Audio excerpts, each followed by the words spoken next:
ഗൗരിയുടെ എക്സാമിന്റെ കാര്യങ്ങളൊന്ന് പറയാൻ വേണ്ടിയിട്ടാണ്. എനിക്ക് ഭയങ്കര സന്തോഷം തോന്നിയത് എന്താന്ന് വെച്ചാല്, ഇതുവരെ ഗൗരി ഒരു മാത്സ് പരീക്ഷ കഴിഞ്ഞിട്ടും തിരിച്ചു വരുമ്പോ ആള് മിക്കവാറും മൂഡ് ഓഫ് ആണ്. കാരണം ഒരിക്കലും ഹാപ്പി ആയിട്ട് ഞാൻ മാത്സ് എക്സാം എഴുതി വരുന്ന ഗൗരി ഒരിക്കലും ഹാപ്പി ആയിട്ട് ഞാൻ കണ്ടിട്ടില്ല.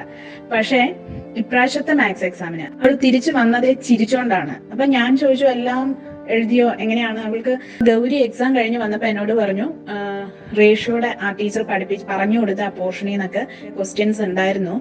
അതുപോലെ സ്റ്റാറ്റിസ്റ്റിക്സ്, പ്രോബബിലിറ്റി ഒക്കെ ടീച്ചർ എടുത്ത ഭാഗത്തു നിന്നൊക്കെ വന്നിട്ടുണ്ടായിരുന്നു. അവള് ഏറ്റവും ഹാപ്പി എന്താണെന്ന് വെച്ചാൽ അവൾക്ക് അത് അറ്റൻഡ് ചെയ്യാൻ പറ്റി. എക്സാം നന്നായിട്ട് എഴുതാൻ പറ്റുന്നുണ്ട് എന്നുള്ള ഒരു കോൺഫിഡൻസ് വരുമ്പം നമുക്ക് ഒരുപാട് സന്തോഷമാണ്. കാരണം ഇങ്ങനെ ഒരു ഗൗരിയല്ല ഞാൻ ഇത്രയും കാലമായിട്ട് കണ്ടുകൊണ്ടിരിക്കുന്നത്. ഭയങ്കര ടെൻസ്ഡ് ആയിട്ട് പോയി എക്സാം എഴുതുന്ന ഒരു ഗൗരിയാണ് ഞാൻ കണ്ടുകൊണ്ടിരിക്കുന്നത്. അപ്പൊ ഡൗട്ട് ബോക്സിലെ എല്ലാവരോടും താങ്ക്സ് പറയാണ്.